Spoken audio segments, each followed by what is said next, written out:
returned stability. Dan langsung saja kita akan membahas terkait dengan hal ini bersama dengan sejumlah narasumber yang telah terhubung melalui sambungan virtual. Ada Tia Mariatul Kiptia selaku pengamat Timur Tengah Universitas Binus, kemudian dosen filsafat di Sekolah Tinggi Al-Hadi Kom Iran Ebrahim Zargar. Halo, selamat malam waktu Indonesia, Bu Tia, Pak Ebrahim. Selamat malam, Mbak. Baik. Selamat malam. Baik, saya ingin ke Bu Tia terlebih dahulu. Bu Tia, kalau kita lihat terkait dengan eskalasi ketegangan atau konflik yang terus bertambah dari hari ke hari antara Amerika Serikat dan juga Iran ini, bagaimana analisa Anda kira-kira sebenarnya apa yang bisa kita prediksi dari posisi hari ini?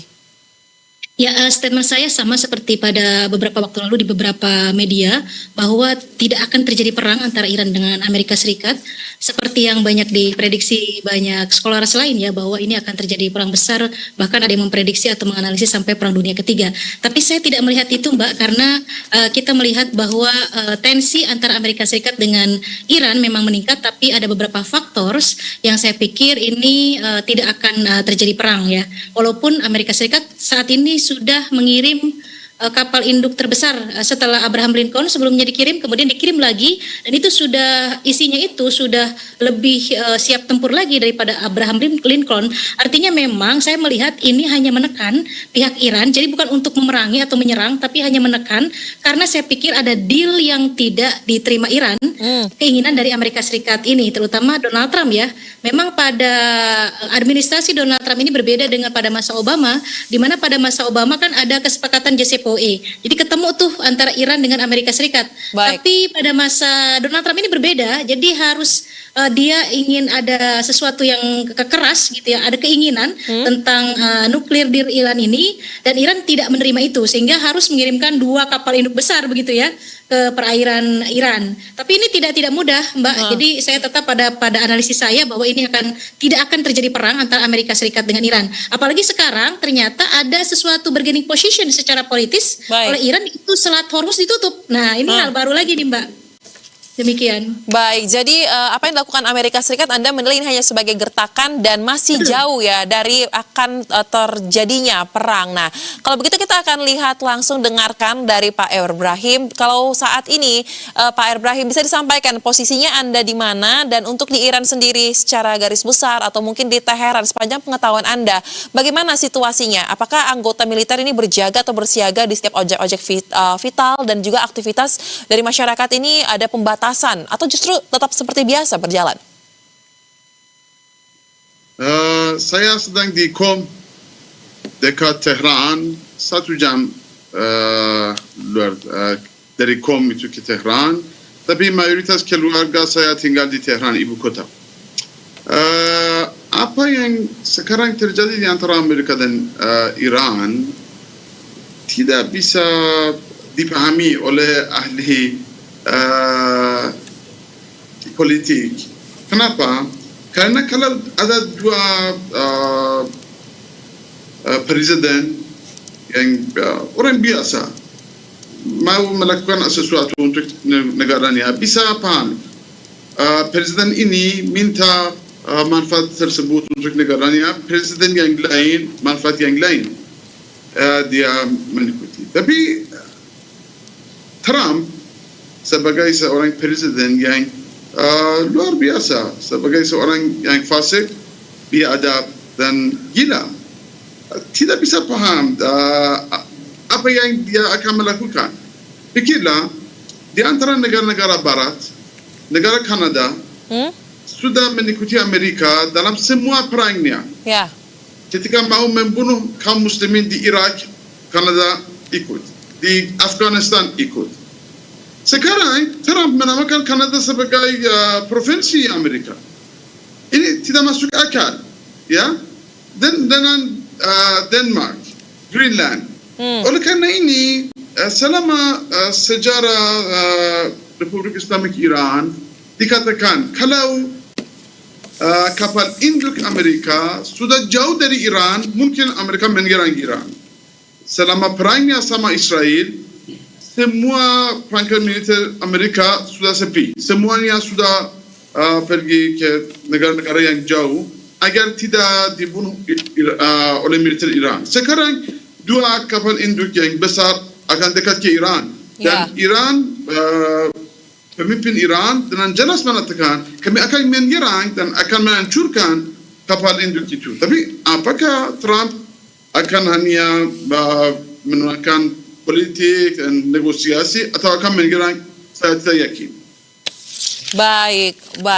Nah, kemudian saya ingin tanya lagi nih terkait dengan kondisi konflik yang terjadi saat ini. Kita tahu bersama bahwa tidak hanya Amerika Serikat dan Iran saja, tetapi ada campur tangan dari Israel juga nih, di mana Netanyahu juga memerintahkan agar tentara Israel ini segera bersiap-siap siaga untuk maksimum jika memang perang akan segera dilakukan. Meskipun tadi kata Bu Tia masih jauh ya, tetapi mereka apakah ini bisa diartikan nih Bu, udah masuk dalam kategori gertakan juga kah?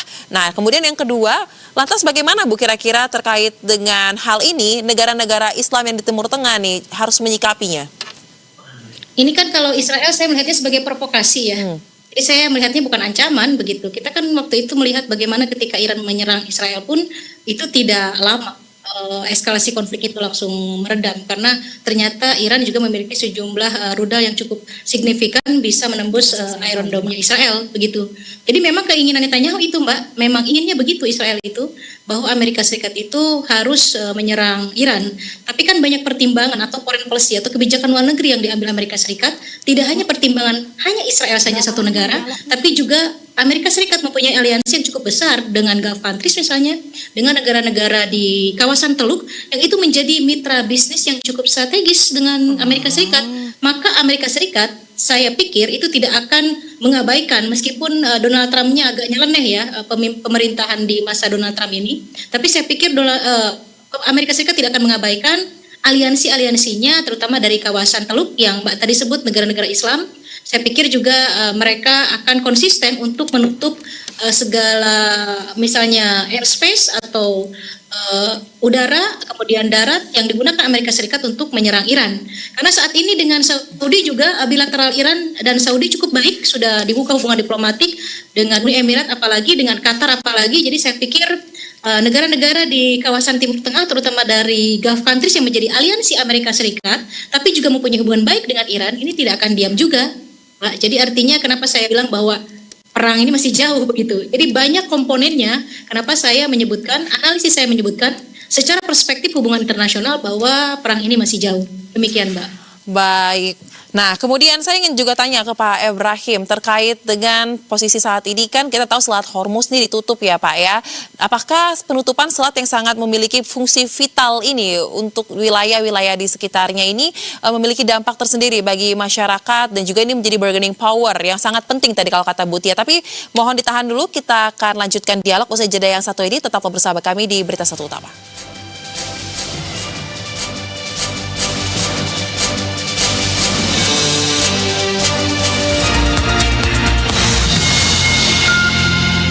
Bulan puasa itu, aktivitas harus tetap jalan. Perspektif Anda sendiri, ini menjadi hal penentu juga nggak dalam posisi tawar-menawar atau diskusi yang tengah terjadi antara kedua belah pihak?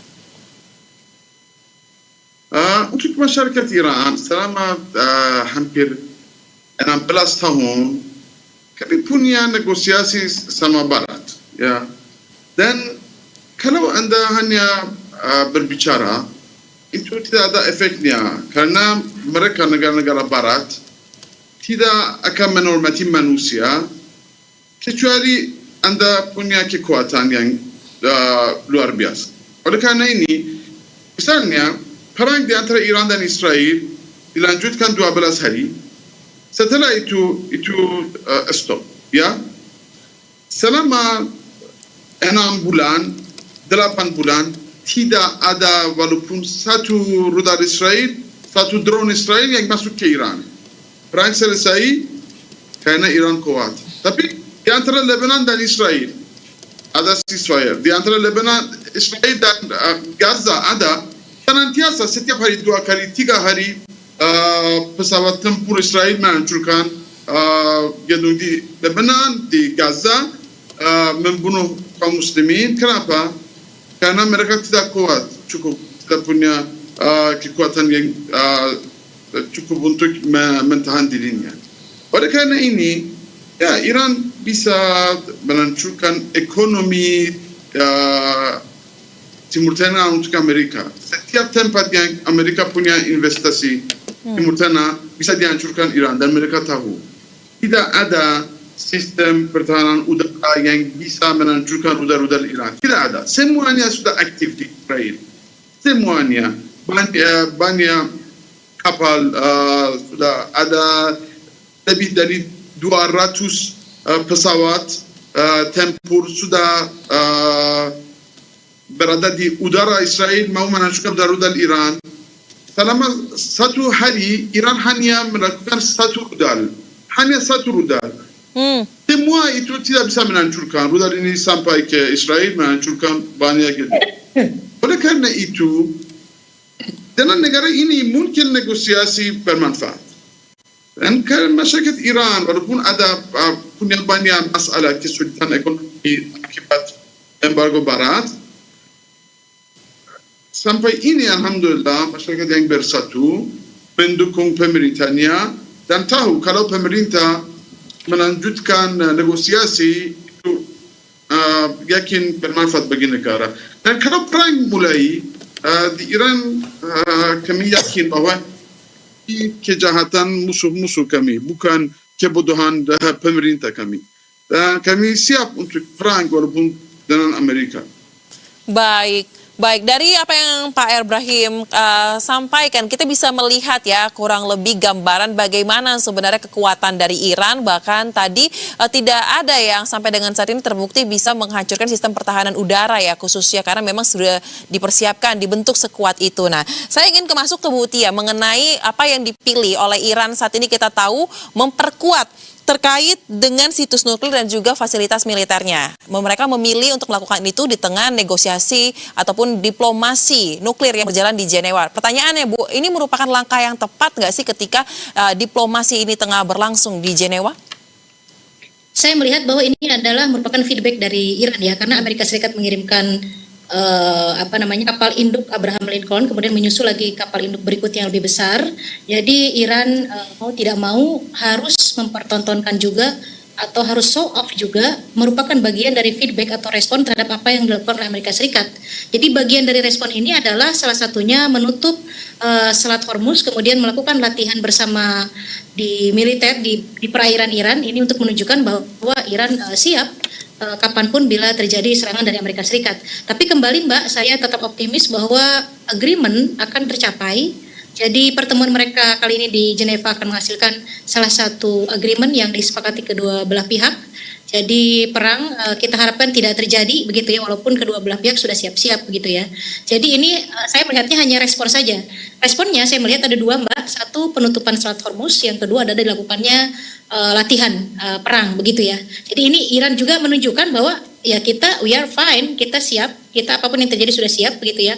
Walaupun secara data secara militer antar kekuatan Amerika Serikat dan Iran itu mungkin sekitar 3-4 kali lipatnya lebih besar Amerika Serikat gitu ya. Tapi itu tadi kembali Iran melakukan show off-nya di tengah terjadinya diplomasi. Dengan harapan sebetulnya saya melihat bahwa Iran lebih available, agreement ini tercapai, tidak terjadi perang, tidak terjadi serangan dari Amerika Serikat, dan adanya deal, syukur-syukur sampai dicabut sanksi ekonominya karena untuk perbaikan ekonomi Iran. Saya melihatnya government Iran ke arah sana, lebih menyukai bahwa perdamaian, lebih menyukai bahwa deal disepakati di Jenewa ini daripada di Oman kemarin begitu ya. Bahwa Iran saya melihat lebih soft, saya melihatnya saat ini menghadapi Amerika Serikat, karena memang Iran juga harus memikirkan kondisi ekonomi Iran saat ini dan masyarakatnya. Demikian. Baik, nah jika prediksi Anda tadi agreement akan tercapai terkait dengan hal ini, kira-kira ada dampak lain juga mungkin yang akan dirasakan oleh negara-negara sekitar atau negara-negara kawasan terkait dengan hal tersebut? Ya sangat. Jika ini terjadi agreement atau sampai sanksi Amerika Serikat dicabut dari Iran, tentu efeknya bukan hanya ke kawasan, Mbak. Ini bisa juga efeknya adalah ke perekonomian yang lain begitu. Karena dengan sanksi ekonomi Iran dicabut, Iran bisa bekerja sama dengan Uni Eropa, dengan negara-negara di kawasan Uni Eropa, dengan aliansi Amerika Serikat. Dia juga tidak membutuhkan lagi negara ketiga untuk melakukan ekspor impor, perdagangan, suplai minyak dan lain sebagainya. Ini tentu akan memberikan efek bukan hanya di regional, di kawasan Timur Tengah, tapi juga ke Asia juga. Ini memberikan efek yang cukup signifikan. Artinya kita juga termasuk Indonesia ya di Asia Tenggara itu bisa melakukan perdagangan atau melakukan ekspor impor dengan Iran secara langsung, tidak melalui negara ketiga lagi. Baik, sangat banyak hal yang positif yang bisa dicapai ya jika agreement ini akan benar-benar mencapai kata sepakat oleh kedua belah pihak. Nah, tapi kan ini masih dalam perjalanan ya. Tentu kita masih hanya bisa berharap dan menganalisa kemungkinan-kemungkinan yang masih terjadi. Nah, kalau dari warga negara Iran sendiri nih, Pak Ibrahim, sepanjang pengetahuan Anda mungkin dalam perbincangan keseharian dan melihat juga latar belakang serta sejarah tadi ya, kira-kira apa yang paling diharapkan dari warga negara Iran atas diplomasi nuklir yang tengah berlangsung saat ini? Yakin kalau tidak ada perang itu lebih bagus. Tapi apa yang terjadi di Timur Tengah, misalnya di Irak, itu mulai dengan negosiasi. Amerika Serikat bilang kepada Saddam Hussein, agar Anda menghancurkan rudal-rudal yang bisa sampai ke Israel, semua sesuatu akan damai dan embargo akan diselesaikan. Saddam terima dan menghancurkan rudal-rudal namanya As-Samud kedua, As-Samud 2. Semuanya dihancurkan Saddam dan United Nations mengontrol. Ketika semuanya dihancurkan, setelah 2 minggu Amerika menyerang Irak. 1 juta orang dibunuh di Irak akibat perangnya Amerika. Oleh karena itu, sebagian negosiasi itu lebih berbahaya dari perang dirinya sendiri. Dan Menteri Luar Negeri Iran, ahli politik Iran, mereka sadar bahwa negosiasi yang sudah diadakan oleh Amerika pada waktu Amerika, Trump dan Netanyahu, selama negosiasi itu sebelum 8 bulan, selama negosiasi itu mereka sudah menyiapkan tentaranya untuk menyerang Iran dan sudah menyerang Iran.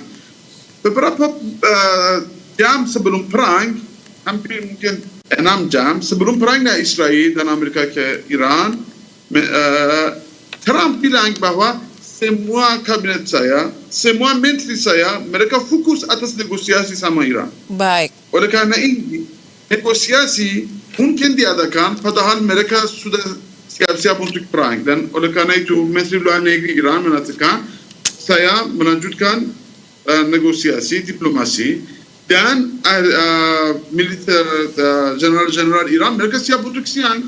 Ya. Setiap orang melakukan kerjanya. Baik. Jadi dalam posisi siap dengan segala posibilitas yang mungkin terjadi di tengah diplomasi yang masih berlangsung di Jenewa, Swiss. Tapi sebenarnya besar harapan kita ya bahwa perang tidak terjadi agar tidak ada lagi kesedihan, kehancuran yang terjadi akibat dampak dari ego yang masing-masing bisa muncul dalam kondisi perang ini. Terima kasih untuk diskusi yang sangat menarik. Kita nantikan bagaimana diplomasi nuklir nanti memberikan hasil. Salam sehat, Bu Tia dan Pak Ibrahim. Selamat kembali melanjutkan aktivitas. Selamat malam. Assalamualaikum.